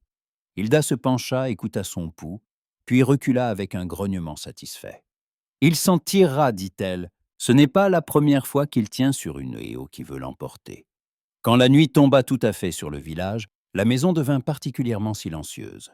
Hilda regagna son coin, laissant à sa sœur, au cas où le malade s'éveillerait, une autre tasse d'infusion et des linges propres. Ragnhild resta près du foyer. Elle ne laissa pas le feu s'éteindre tout à fait, seulement retomber à une lueur rouge douce. Asgeir s'éveilla vers le milieu de la nuit. D'abord, il ouvrit simplement les yeux, sans bouger, regardant le plafond où la suie faisait affleurer des taches vagues, comme traces d'un dessin depuis longtemps effacé. Puis, il tourna la tête et vit Ragnhild. Elle était assise près, les jambes repliées, le coude sur le genou, tenant dans les mains la fine bande de cuir qu'il avait laissée sur la banquette dans la journée. Elle y passait les doigts presque machinalement, comme si cela l'empêchait de sombrer dans ses pensées. « Déjà revenue de la tempête ?» demanda-t-elle à voix basse, voyant qu'il la regardait. Sa voix était plus douce qu'à l'ordinaire, sans l'arrêt habituel. Asgeir cligna des yeux, comme rentrant de loin. « Cette fois, oui, » répondit-il d'une voix rauque, bien que pendant un moment j'aie cru que la mer reprenait ma jambe. Il tenta de se redresser un peu. Ragnhild se pencha aussitôt, glissa sous son dos une peau roulée pour le soulager. Ses mains étaient assurées. Mais dans ce geste, il y avait plus que l'habitude du soin, une attention à sa respiration, à sa grimace, à son souffle reconnaissant quand le dos trouvait place confortable. « La fièvre est partie, » dit-elle. « Hilda a dit que tu avais tenu. »« Hilda sait faire tenir les autres, » sourit-il. Ses mains retiennent plus fort que celles de bien des guerriers. Il ferma un instant les yeux, puis les rouvrit. « Qu'avez-vous fait de la pommade de Vemund ?» demanda-t-il. Ragnhild releva légèrement le coin de la bouche. « Donnez à qui aime la chaleur, » répondit-elle. Le feu est toujours content d'un sucre de plus. Asgeir rit doucement, bien que le rire résonnât un peu douloureusement dans sa poitrine. « Bien, » dit-il, « ce serait vexant de mourir non d'une lance, mais d'un soin d'autrui. » Ragnhild le regarda plus attentivement. Son visage était éclat, mais dans les yeux était revenu ce calme qui suit une crise de douleur surmontée. Non euphorie, non gaieté vide, mais compréhension tranquille, un seuil de plus franchi. « Tu veux de l'auto ?» demanda-t-elle. « Oui, » répondit-il honnêtement. « Et aussi comprendre pourquoi tu fais tout ça. »« Quoi exactement ?» Elle lui tendit la tasse de bois. Il but quelques petites gorgées, puis lui rendit la tasse. « Il en a qui tu n'avais pas à poser le piège au hangar, » dit-il. « Pas à contredire Vimundauthing, pas à veiller près de moi pendant la fièvre. Dans ta vie, les soucis te manquent déjà sans moi. » Ragnhild réfléchit. Le feu éclairait doucement son visage, adoucissant un peu les traits. Elle effleura le bord de la tasse du doigt comme enlevant une poussière invisible. « Sans doute pouvais-je, » dit-elle. « Mais je n'aime pas qu'on tende les pattes vers les hangars sur mes terres. Et encore moins qu'on essaie d'affaiblir dans ma maison celui qui est venu non pour ma peau, mais avec nouvelle de malheur. » Elle leva les yeux. « Et d'ailleurs, » ajouta-t-elle après une courte pause, « je pense toujours te devoir. Ma lance a frappé à côté. Donc tant que tu ne tiendras pas debout pour que je puisse te regarder le dos sans souci, je ne te laisserai pas seul. Asger garda le silence un moment, puis dit doucement : « Si ta lance m'avait pris au cœur, ce serait plus simple. Pas besoin pour nous deux de démêler les suites. » Il tenta de sourire, mais dans ce sourire, il y avait non gaieté, mais une ouverture prudente. Les mots étaient une plaisanterie, mais dessous se cachait vérité. Parfois un coup mortel est plus aisé qu'un long chemin près de qui on ne voulait blesser. Ragnhild le regarda sérieusement. « Non, dit-elle. Alors ce serait simple et juste, c'est comme ça. Compliqué. » Elle tendit la main, rajusta le bord de la bande à son poignet. Ses doigts s'attardèrent un peu plus que nécessaire.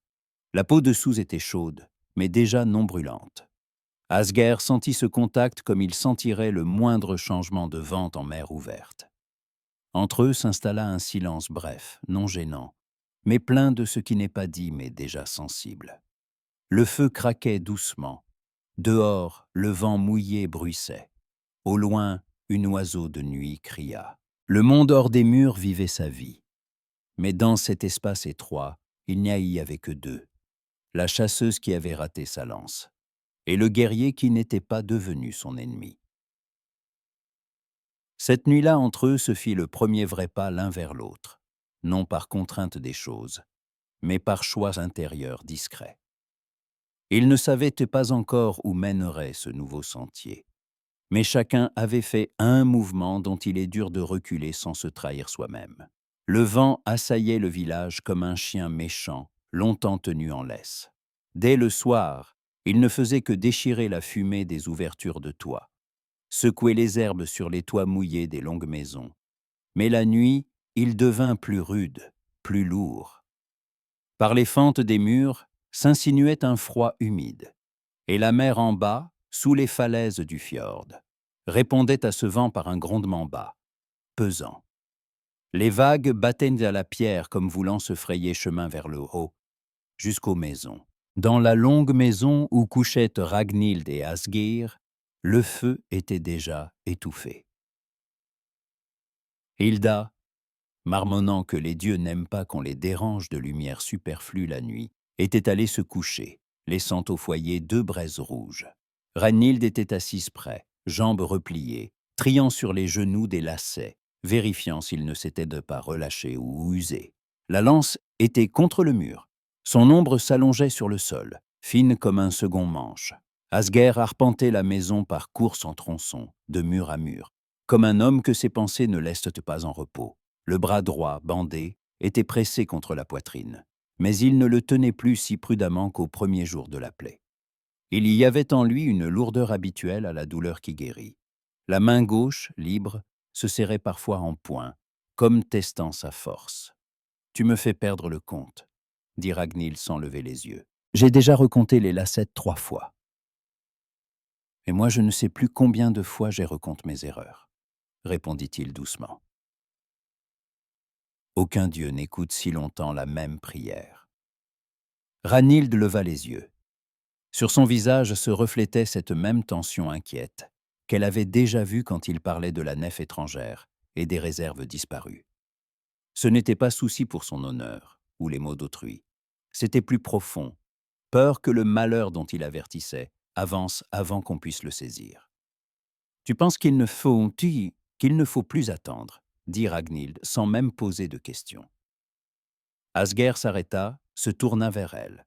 « Attendre, c'est donner à Vemund le temps de cacher ce qu'il ne veut pas montrer, » répondit-il. « Les accords sont secrets que ça n'aime pas la lumière. Si nous allons au hangar de la crique de jour, il aura 1000 raisons d'expliquer le marquage étranger sur les barriques, et aucun témoin pour dire autrement. Et de nuit, la tempête sera témoin elle-même, » hocha-t-elle la tête. Et comme toujours, elle ne croira personne sur parole. Dehors, le vent hurla, comme à qu'en entendant ces mots, et les approuvant d'un long cri. Ragnhild se leva, posa les lacets, prit sa lance et vérifia la sangle en travers de la poitrine, dont elle se servait habituellement en forêt. La main bougeait familièrement, sans tremblement. Dedans aussi c'était calme, comme avant la chasse quand tout est déjà décidé. « Tu es sûr de pouvoir marcher ?» demanda-t-elle, jetant un œil à son bras. « J'en ai assez de rester couché, » répondit-il. et je n'ai pas l'habitude que d'autres finissent mes affaires à ma place. Il alla au mur où étaient ses vêtements et armes. La cotte de mailles, il n'y toucha pas. Poids superflu serait seulement ennemi maintenant. Il enfila une tunique de laine chaude, par-dessus un manteau simple, ceinturé à gauche pour laisser le bras droit plus libre. L'épée, il ne l'accrocha pas du côté blessé. Passa le fourreau pour que la main gauche atteigne la poignée. Cela paraissait inhabituel, mais ses gestes n'hésitaient pas. Un homme qui trop souvent s'était fié à sa main droite apprenait maintenant à compter sur la gauche. Ragnhild enfila un manteau à capuche, le serra près du cou. Hilda, elle ne la réveillèrent pas, non par défiance, mais pour ne pas charger un autre de leur risque. Si tout finissait bien, il y aurait matière à compter au feu. Si mal, pas besoin qu'un autre réponde de leur choix. La porte s'ouvrit avec effort. Le vent la plaquait contre l'encadrement, comme refusant de les lâcher. L'air froid entra dans la maison, volant d'un coup la chaleur restante du foyer. Ragnhild sortit la première, pressant le manteau contre elle. Puis Asgeir franchit le seuil. Le vent lui frappa le visage, souleva les cheveux, tira sur les bords du manteau comme voulant le ramener. Le village cette nuit semblait bas et plaqué à terre. Les longues maisons s'amassaient comme navires tirés à sec et couverts de voiles. Dans les ruelles humides entre elles, bruissait la pluie. Loin, près de la demeure du Jarl, hurlaient les chiens, flairant la mauvaise météo approchée. Quelque part là, derrière les maisons, dans l'ombre, luisaient les boucliers au mur, au-dessus des entrées, signe muet que chaque maison ici, si besoin, deviendrait forteresse. Elles descendirent vers le sentier, menant à la crique. D'habitude, on y allait de jour, pêcheurs traînant filets, gamins courant voir les barques au bord, femmes venant laver l'aine. De nuit, rien à y faire, sauf pour qui ne veut pas être vu. La pluie battait le visage de fines gouttes fréquentes, comme si le ciel testait leur patience. Le sol sous les pieds était pâte collante, les pierres glissantes. Le vent venait en rafale, poussant un peu dans le dos ou au contraire repoussant en arrière. Ragnhild allait devant, posant le pied comme sur rocher connu, auquel on se fie mais vérifie chaque saillie. Asgeir suivait près, un peu en retrait, veillant à ne pas montrer comment parfois les muscles de l'épaule tremblaient traîtreusement quand une rafale tirait le manteau. Une nuit pareille même, les dieux préfèrent rester au feu, dit-il, baissant la voix pour que le vent ne l'emporte pas. Bien que nous ne soyons pas dieux, répondit Ragnhild, nous devons encore gagner nous-mêmes notre vérité. Elles passèrent la dernière rangée de maisons, où des feux rares luisaient encore aux fenêtres étroites. Plus loin commençait le sentier ouvert. Ici, le vent ne retenait rien. Il venait droit de la mer, apportant embrun salé, bruit et odeur d'algues. Le chemin descendait le versant vers la crique où se cachait le vieux hangar. Jadis, on y gardait poissons qu'emprise abondante, ou empilait marchandises avant envoi sur Drakkar. Avec le temps, les nouveaux hangars de Vemund avaient pris le commerce, et le vieux hangar devint lieu où on ne va que par nécessité. Asgeir trébucha sur pierre mouillée, le pied dérapa, il faillit partir à genoux. Le bras droit bougea par habitude pour s'étirer, mais la douleur piqua net, il serra les dents pour ne pas jurer. Il vacilla sur le côté. Ragnhild fut là à temps. Elle le rattrapa par la ceinture, le tissu du manteau, le tira vers elle, l'empêchant de choir. Sa paume se posa dans son dos, ferme, assurée. Dans l'autre main toujours la lance, mais ce moment, elle devint prolongement non seulement de son corps, mais des deux. Elle ne dit mot, pas de plaisanterie, pas de pique, simplement le teint juste, le temps qu'il retrouve pied. Il sentit ce silence plus que n'importe phrase. Il y avait respect et autre chose, encore sans nom. Il se redressa, inspira plus profond, hocha la tête. « Tout va bien, dit-il. Parfois j'oublie que je ne suis plus celui d'avant. Alors souviens-toi simplement que tu n'es pas seul, répondit-elle. Et regarde tes pieds. Les pierres ne savent pas qui était qui. Elles continuèrent. Branches mouillées de buissons bas accrochaient les manteaux, y laissant traces sombres. À droite, dans le creux du versant, fit la petite bête, 2 éclats d'yeux luisants. La nuit était pleine de vie, tout simplement terrée dans tanières et fentes, en attendant la tempête. L'ancienne route au hangar de la crique longeait chaîne rocheuse. Là où jadis feu de garde, maintenant ne restait que poteaux noircis, à demi pourris. Quand Drakkars rentrait dans de raids, c'est ici qu'on accueillait. Femmes criant, enfants yeux grands ouverts, vieux retrouvant feu de jeunesse. Maintenant tous Drakkars sur rivage, tirés au-dessus marées hautes, renversés comme bêtes blessées, pour que ventre ne s'emplisse pas d'eau l'hiver. Figures de proue sculptées, dragons, serpents, bêtes, fixaient ténèbres comme y cherchant d'où viendrait péril. Le hangar apparut devant, silhouette sombre et basse contre ciel plus clair, son toit d'affaissé comme vieux dos, planches de mur noircies par temps et air salin. Vent gémissait d'enfante, s'échappant dans sifflements fins. Porte fermée, mais plus important, près nulle lumière, ni homme. Seulement ombre. Ragnhild leva la main, arrêtant Asger avant plus près. Elle écouta. Par bruit mer et sifflement vent, parfois discernait-on frôlement étranger. Son cœur battait régulier, mais un peu plus vite qu'en forêt. Dans les yeux, cette concentration particulière où chaque détail peut être indice. À gauche, près saillie rocher, elle vit trace. Eau pas encore lessivée, là où gens ne vont pas sans raison. Dans argile humide, non seulement semelle, mais creux de talons, pas lourds. Et encore, 2 traces plus légères, mais rapides. Comme quelqu'un passé récemment aller-retour, nerveux. Nous ne sommes pas premiers ce soir à visiter ce hangar, dit doucement Ragnhild. Asger hocha la tête. Il vit Tracèse aussi. Dedans tout se contracta, si homme de Vemond ici, soit il garde un secret, soit cache autre chose. Elles te firent encore pas, et de l'ombre comme d'une fente dont tissu sortirent 2 hommes. L'un large d'épaules, cheveux coupés courts, visage rude ou pluie froide, n'avait laissé aucun trait. L'autre plus grand, plus soigné, en cape ceinturée de boucles métal. Tous 2 de ceux qu'on paie pour surveiller allées-venues et stopper si besoin. Tard pour promenade, dit le plus grand. Voix égales, sans plaisanterie. Hangar fermé, ordre Vemund. Pour tous. Sauf ceux qui prennent sel étranger là-dedans, répliqua Ragnhild. Et fer étranger. Mots restèrent tendus entre eux, comme cordes d'arc. L'homme aux cheveux courts avança pas, inclinant tête comme jaugeant sérieux de cette femme à qui la lance. Rentrez chez vous, dit-il. Là-haut, vous avez banquette chaude et fumée douce. Ici seulement vent et mer. Rien qui plaise à une chasseuse et un guerrier blessé. Asger sourit brièvement, mais sans chaleur. Tu t'étonneras de tout ce qui peut plaire à un guerrier dans un hangar fermé, dit-il. Surtout si dedans manque aux jarles. Les 2 gardes se regardèrent. Dans cet échange plus qu'étonnement. Plutôt irritation de qui comprend que son travail cesse d'être calme. Rentrez, répéta le plus grand. Vemund n'aime pas qu'on mette le nez dans ses affaires quand on n'y est pas convié.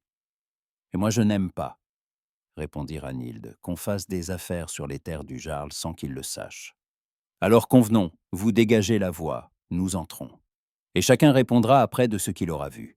Les mots doux de forme, mais dans la voix telle calme obstination que l'homme aux cheveux courts serra involontairement la main sur la poignée du couteau. Nuit, vent, tempête, tout poussait à ce que la parole tourne vite autrement. Ils se heurtèrent Nantes non en duel de héros pour saga, mais en rixe brute, courte comme en tout port où volonté se croise. L'un des hommes de Vemund bondit sur Ragnhild, visant à lui arracher la lance, saisir la hampe.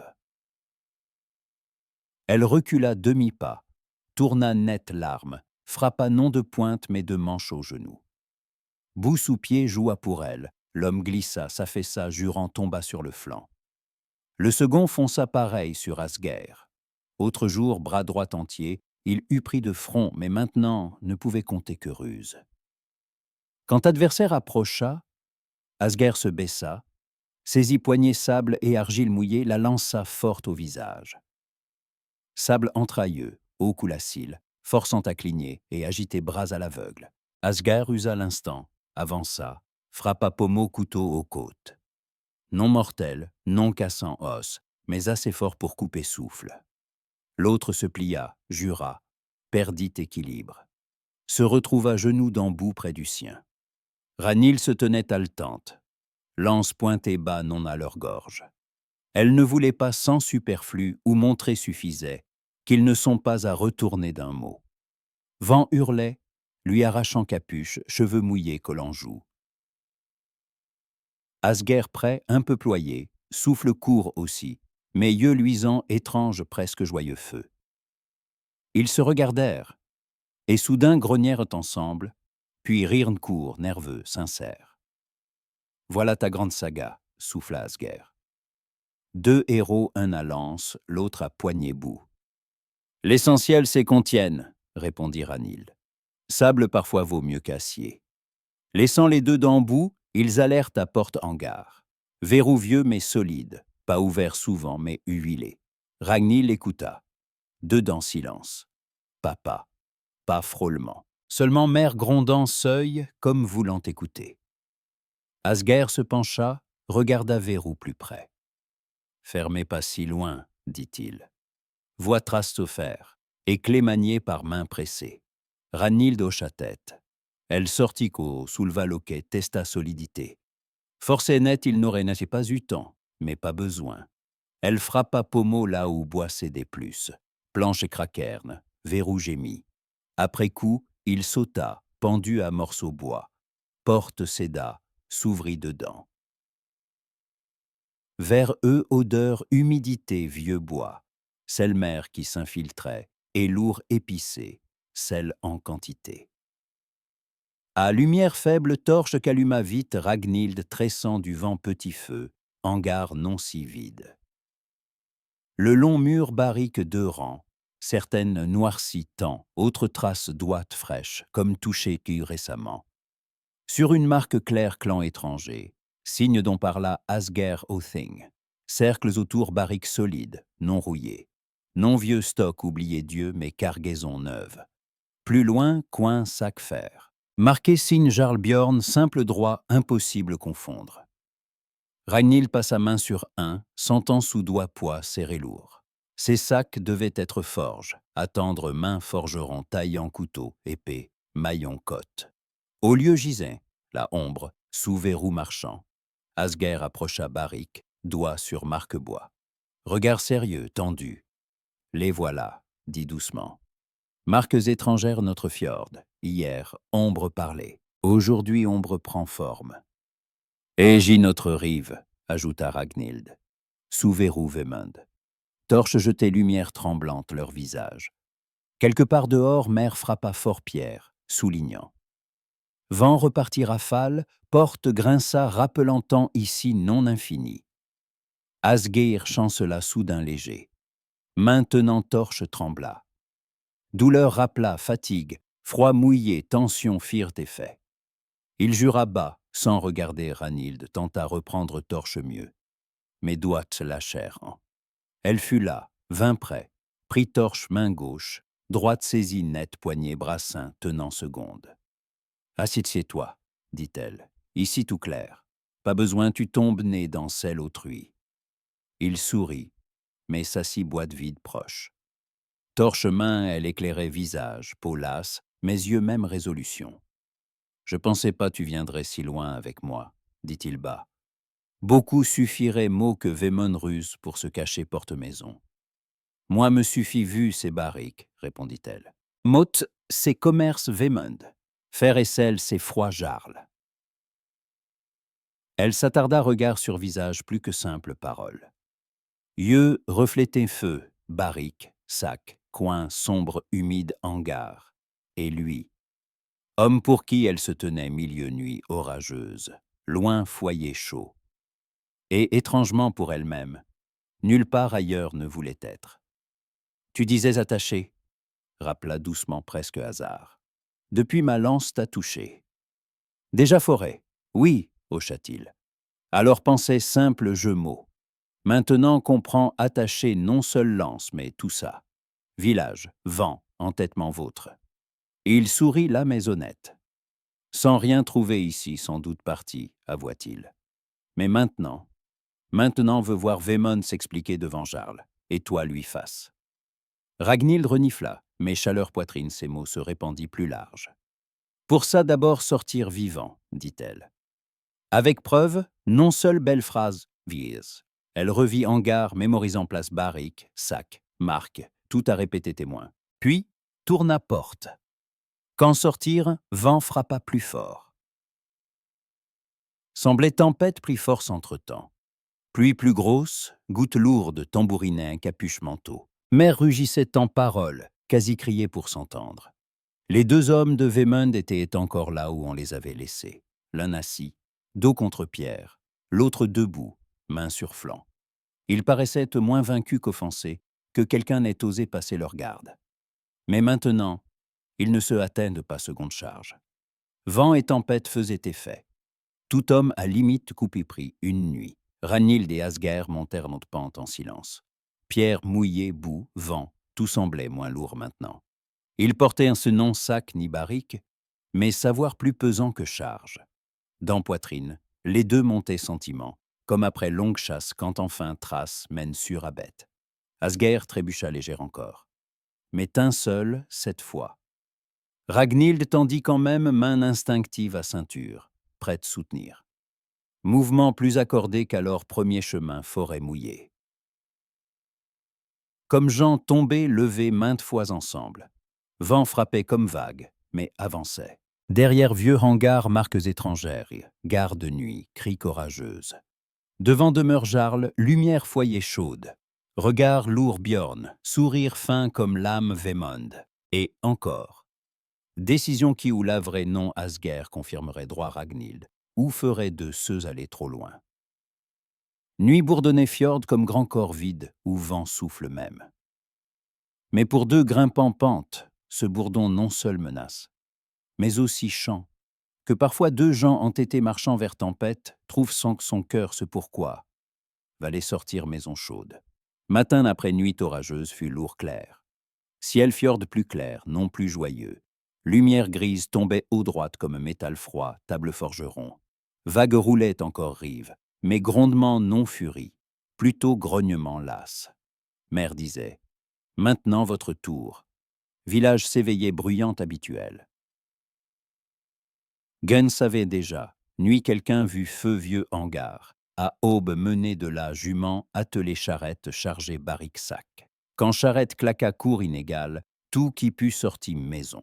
Sur voiture près barrique selle clan étranger sac fer, marque Jarl, skeggy l'arc silencieux, sombre comme nuage, orage, colline. Il n'aimait mot superflu, mais matin semblait prêt en dire beaucoup.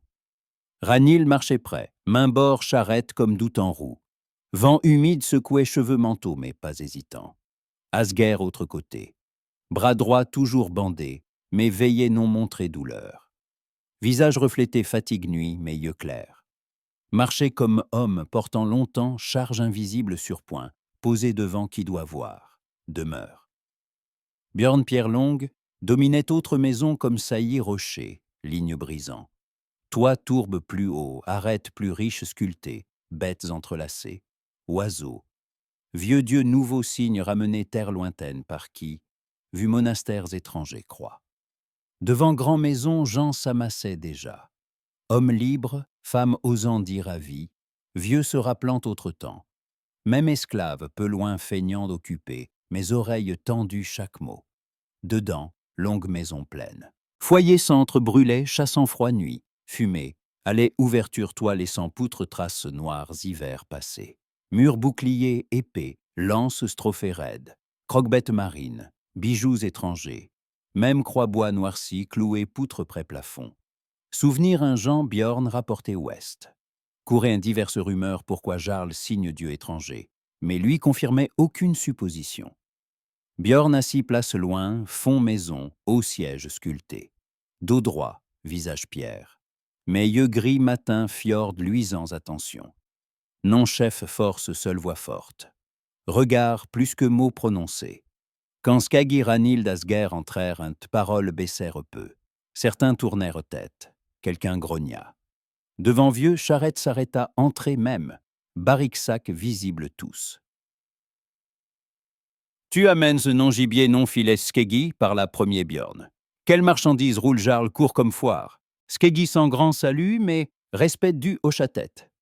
J'amène ce qui devait être tes greniers, répondit-il. Et ce venu côte étrangère sans ton mot. Avança côté, laissant Jean voir. Barrique luisante humidité, marque nette clan étranger. Signe Asger reconnaissait comme visage rival. Sac fer brûlé, signe Bjorn même, mit chaque cargaison, allant venant sous surveillance. Dans bruit humain sonna stupeur.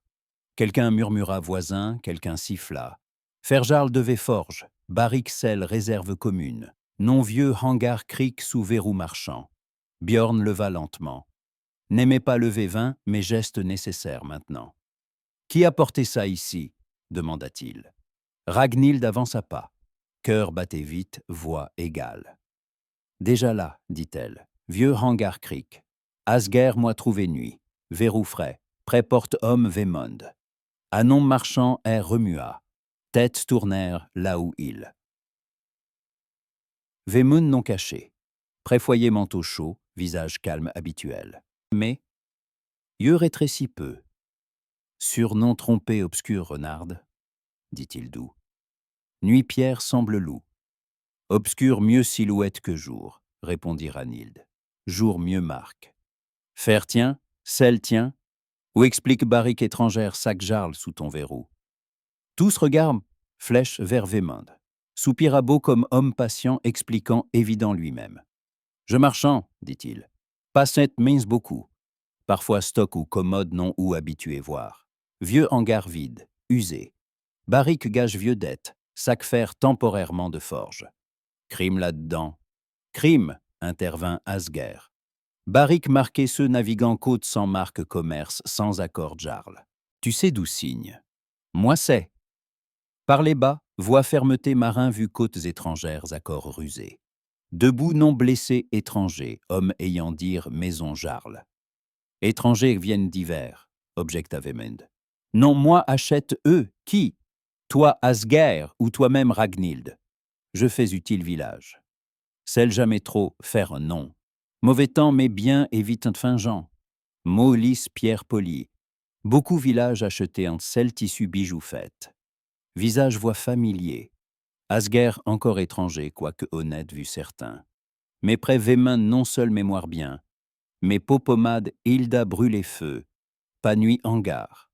Tentative affaiblir main étrangère. Bjorn regarda Skeggi. Vérifier hangar demanda-t-il vieux. Vérifier, hocha la tête celui-ci. Non seul barrique sac trouverait traces autres marchandises étrangères, 6 jours, et père, yeux avisés. Verrou non vieux, huilé récemment. Moineau comprendrait hangar utilisé plus d'une fois. Vémund pâlit léger, mais se tint. Tout expliquerait, dit-il. À toi, Bjorn, seul, non tous, accord soir, non crié sale. Et à faire, dit doucement mais clair Ranhild, dont on ne peut taire si veut j'en crois. Senti sur elle vu soutien inattendu. Non tous côtés, mais beaucoup, rappelant pas nuit, hangar, quelqu'un testé verrou. Maintenant ne prenait plus si aisé discours doux marchand. Bjorn hésita. Non Jarl tranchant tête premier soupçon, mais n'aimait pas contourner. Doigts s'appuient à coudoir sculpté serrèrent d'anglant point. Vémund, dit enfin, usé vieux hangar sans mon mot. Stocké marchandises étrangères. Était la nuit, mes gens dormaient. Non appelle commerce honnête. Non était moi-même, tenta Vémund. Gain, oui. Jarl doute marchande apportant argent village. Fier à qui apporte vérité, répondit ferme Bjorn. Non barriques étrangères en cachette. Descendit place à la sac fer, posa main. Poids réel tangible. Puis regarda Asger. Parlez nef étrangère, dit-il. Maintenant trace ici maison. Défendu nom thing épée main gauche non langue. Ça j'apprécie. Asger inclina tête léger. Fait du, dit-il, moi et ceux, restez attendre autre rive. Bjorn tourna regard Ragnhild. Mené étranger vieux hangar continua. Nuit sous tempête. Beaucoup mes gens iraient bien pas jour même pour or. Toi allez vérité, revenu ce touche-main. Ragnhild se tut, sentant sang chaud joue. Habiter louange précision, prise chasse, mais maintenant autre. Évaluée non chasseuse, mais qui osait dresser contre plus pièce mot. Donc voilà, dit Bjorn, enfin regagnant place. Vemond. Pas fer ni exil, non prive village hangar entrepôt. Mais désormais non commerce seul, tout passant main compter deux témoins. Rente trésor faire celle cachée communauté. Travaillera, elle, jusque gens disent assez. Leva main coupe à bruit indigné coin loin. Si réapprends à corps sans mon mot, ajouta Bas-Jarl, parole courte. Non sale. Vemund baissa tête. Regarde un instant fila Ragnhild Asger, courte aiguë comme bête, acculée, non brisée. Puis hocha, forçant mot, comme ordonne Bjorn. Décision non sanglante, non bruyante. Mais Jean comprirent, pour marchand habitué décider vente prix, sentence presque rude que chaîne. Or sont désormais teinteur non seul coffre. Quand bruit sale baissa, Bjorn tourna Asger Reineld. Toi épave tempête, peut tenir non lavé, dit-il. Désormais personne maison t'appelle espion sans dents cassées. Veux partir, dit, barque vivre. Veux rester, travail. Toi fuis toujours, hangar fort verrou. Asger sourit lasse, sans ombre étranger cachait avant. Semble plus réparé que toi, répondit-il. Mais début, oui reste. Au moins jusqu'à forgeron dit plus besoin épaules étrangères. Forgeron rare sans épaules, grogna Skeggi. Chasseuse main superflue, même seule gauche, sale rite. Tension fil tendu entre gens se rompit sourire, soupir soulagé. Quelqu'un tapa épaule à Asger, hocha Ragnhild. Elle non saisissait chaque, mais sentait, maintenant vue non seule chasseuse sauvage forêt, mais protégée village non moins guerrier. Jour continua à faire après décision. Quelqu'un traîna sac fer forge, déchargea charrette barrique. Soir longue maison feu allumé bourdonnant paroles, thème Vemund hangar celle étranger principal tout foyer. Mais chaque saga quitte lèvres, reste mémoire, revient heure. Asger resta vraiment. D'abord jusqu'à bras cesse geindre, puis jusqu'à aider toi survive bourrasque, puis jusqu'à nouveau verrou hangar ouvre sans ta renarde. Ragnhild d'abord grognait chaque, jusque. Mais bientôt surpris inventant affaires ou sans épaules question, sourire soudain pire. Aïda réparation barque, conseilla renforcer bord Drakkar raide loin, par la pêcheur courant connue route. Forgeron disputa former l'âme, esclave. Échange à phrases, langue étrangère, yeux écarquillés, premier vu étranger non maître, mes frères passés. Vie comme eau trouva lit. Avec Reinhild querelle menue, lui penser risque trop seule forêt. Elle trop charge problèmes autrui. Mais sous mots aiguisés, quelque chose empêchait éloignement trop. Comme deux barques liées anneaux, balancent vagues diverses, mais restent prêts. Dernier soir compté, non tempête, non assemblée importante. Matin clair, givre léger. Luisait herbe maison, fjord calme miroir, sans menace vue. Ragnhild seuil vérifié pointe-lance, poussé habitué, prêt, non touchant fil. Asger sortit maison, serrant ceinture. Bras bougeait mieux jour premier, pensait bandage. Doigts souplesse revenue, force montait non vide. Ceinture couteau non épais, chasse épée superflue. Encore en forêt demanda-t-il s'approchant. La forêt ne vient pas seule à moi, répondit-elle. Sur qui la chasse aujourd'hui, à ton avis? Il regarda la lance, sa posture rassurée. La forêt assombrie en bande derrière les maisons. Sur un cerf, dit-il, ou sur mon cœur. Tout dépend de qui se présente le premier. Elle releva légèrement le coin de la bouche, feignant que cela l'amuse à peine. Alors veille à ce que ton cœur ne file pas sur le sentier comme une bête sotte, répliqua-t-elle. Je suis bonne au pistage. Je sais, dit-il doucement. Je me suis déjà assis dans le mauvais buisson une fois. Tous deux sourirent. Dans ce sourire, ni rire nerveux première rencontre, ni amertume nuit parler. Calme comme jour clair après longue bourrasque, chaud comme foyer maison où on attend. Ragnhild partit forêt, lance épaule, pas assuré. Asger suivit près, un peu de côté, tenant là ses comptets utilisés si traînait proie. Entre eux, fil invisible. Non liant voyageur hasard. Non tenant esclave maître. Non unissant chef Drusina. Simple lien solide né là où deux, passés sans tempête, intrigues étrangères. Choisissent non fan, non fuir, mais avancer, même sens. Forêt de vent respirer régulier. Les accueillant comme accueil qui errait dedans, déjà revenu quand même. Et si quelqu'un alors à si feu lointain comptait de saga fraîche, dirait sans doute vrai. Chasse commence seulement. Mais ni Ragnhild ni Asger pensaient saga encore. Allaient simplement, sentant épaules vives près, sachant des jours rarement chemineront sentier seuls. Parfois lance plus précise, vol non, la visée. Ragnhild sortit forêt, serre viande peau, mais lancé hasard lia non proie, mais homme, apporta vie village nouvelle vérité. Ce d'abord erreur irrémédiable devint début chemin, où dut répondre non seule précision, mais blessé. Amour, histoire, non tombe ciel, tonnerre, chanson, grandit faute, entêtement froid, partagé près. Ragnhild non cherché compagnon. Forêt lance rare, manqué, moquerie, foyer suffisait. Habité, compté, seul jambe-main, cœur devint pareil. Prudent solitaire habitué. Asger non cherchait amour, portait dettes, soucis, mémoire non sauvée. Mais précisément lieu plus douloureux d'eux, entre eux poussa plus chaud. Lien non éclat, mais appui. Remarque l'un autre, ce autre voit non. Ragnhild voit non seul guerrier, mais homme tenant parole, fin même plus dur lui. Asger voit non seul chasseuse sauvage, mais qui cède, ni forêt, ni jarle, ni peur propre, prête à aller, tempête non seul, assis, feu chaud.